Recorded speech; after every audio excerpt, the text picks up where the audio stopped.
First question I'm going to ask for each is, how do you walk the line of making a political film that's publicly funded without taking sides in such a volatile issue as housing in Santa Barbara? How do you get to the root of the problem but not piss anyone off? Okay, I'll attempt to answer that. Basically, we went to people who were affected by not being able to afford a home here, and we just went to them to find out a little bit more about them and let them tell the story in their own voice and put a face to the name of those who need affordable housing, basically.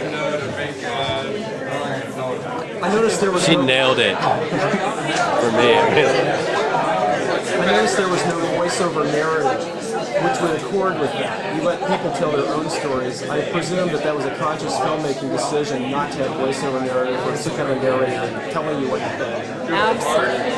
That was absolutely by design. We didn't want to have anyone telling the story except the people who were affected, and that was completely on purpose. There is a condensed version that's going to be suitable for half-hour programming on public access that does have a quick voiceover narration in the beginning, and that was a really tough exception for us to make, particularly these two guys. They kind of had a hard time with that. You know, I love how the film turned out, and we were really conscious in making it cool and hip, because Santa Barbara is a cool, hip community. So, you know, we decided to shoot all the landscape cinematography, and we got a cool bass and xylophone minimalist band to do all the soundtracking, which totally pulled it through. And it was a cool, disguise, an unconventional disguise to get people to, look up from their desks and see what's going on the TV. So I think it turned out well. You had a lot of really good blended shots, kind of a lot of intercuts, aerial shots, tight shots, landscapes, housing, streets, people, everything. Yeah, Lisa actually got us up into the sheriff's helicopter, and we both hung out the sides with the doors flung open, strapped to a couple poles, and we hung out and shot video all over the freeway. We went onto our cameras with our dear life. And I told these guys, I said, you're going to be hanging out of a helicopter, and you're going to want to make sure your camera is tethered. Did they bring a tether for their cameras? No. And we didn't think that far ahead. We were just like, hey, it's cool to be up in the helicopter shooting aerials. Hey, Can you talk about some of the production details? What kinds of equipment were you shooting with? How did you do it? We shot that with two Panasonic DVX100B cameras, and we shot it all in 24p, and then edited it just on Final Cut Pro. So how did two production guys crank out that much original footage? Was it just the two doing everything? It was just us.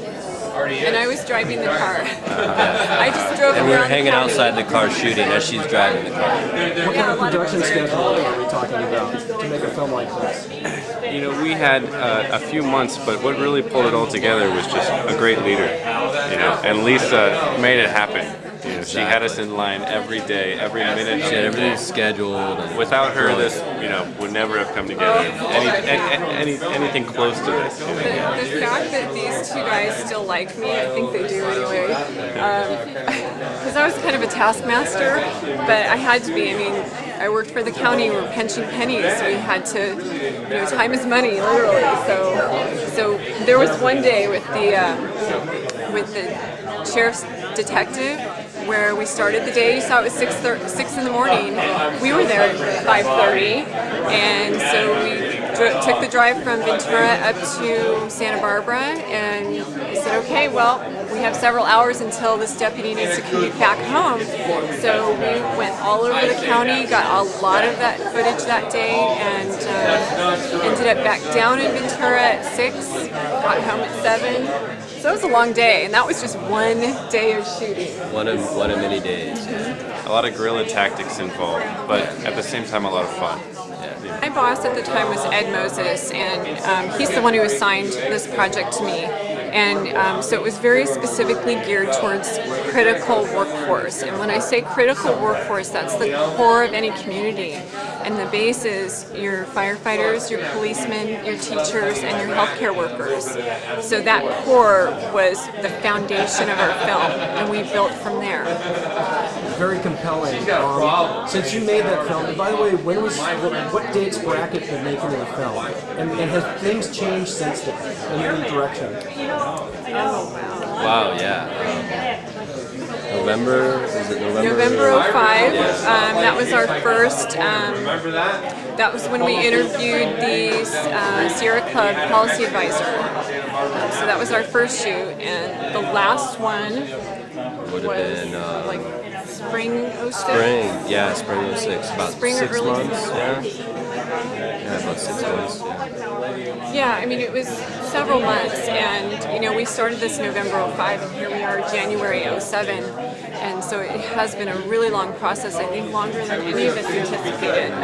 And I think, I know I've grown from the process. I've learned a great deal, and I think it's made me better at my job. It's made me a better employee, a better writer, and Austin over here, he's gone off to film school. Just moved to Hollywood, started film school. So what does making a film like this teach an up-and-coming filmmaker that has improved your quality as a filmmaker, and how has it informed you as a filmmaker? It's just experience. When you're young and you're starting filmmaking, it's just important to get out there and shoot as much as you can. All the time, and be working and on the production set and doing stuff. And the whole film in its entirety was just like such a important learning experience for me. So I would say just experience first and foremost. Just getting out there and doing it. It's the most important if you're young. So. Real people, real stories. Yeah. Anything else that I have not asked about that you think would be important that people would be curious about or that you want to share? Did we talk about the music at all? No. Well, you mentioned the minimalist xylophone players. Okay. Where did that come from? Yeah, where did that come from, Austin? I wanted something hip and cool for a hip and cool community, and those guys just came to mind. I found them just lurking the internet one day, and and we emailed them, and they wanted to help out right away for nothing. Yeah, we got it for free. That was the deal.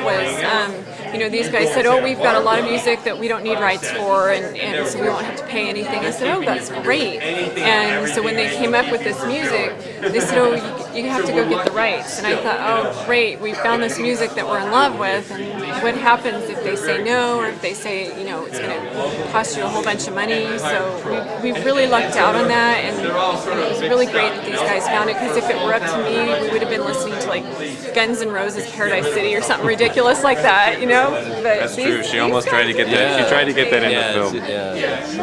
It reminded me a little bit of the use of Philip Glass music in Play on the Scottsea. Yes. It's very good for that urban landscape, sort of this frenetic sense of what's going on out there.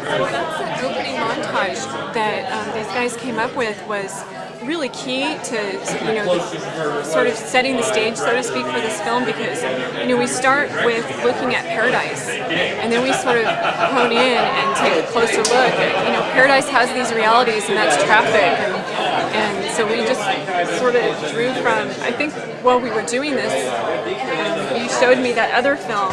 And I think it was right after we cut together the first montage. I stumbled across it's a trilogy, right? Yeah, I stumbled across the first film, and from then on we decided to model the whole film sort of like that movie. So you have a very powerful message, obviously, and you let the people tell the story. What's the follow-up for a film like this? How do you get it out there so people will watch it, start talking about the issues? What are you going to do next? Well, that's really up to the County of Santa Barbara now, and I don't work there anymore, so I think now my job is done, and it was always, let's get it to a wide, diverse audience, and that's been accomplished through screening at a film festival. But I think they're going to, show it on Channel 20, local public access, the government GATV. But beyond that, I'm not really sure what's next. Would you call this film a bombshell, locally? as far as what it's talking about and putting it right there in people's faces so we can't ignore it anymore? Well, yeah, I mean, the goal was to engage a community and start a dialogue, and I think that's been accomplished. Okay, thank you very, very much. Appreciate Thank you. It. All right.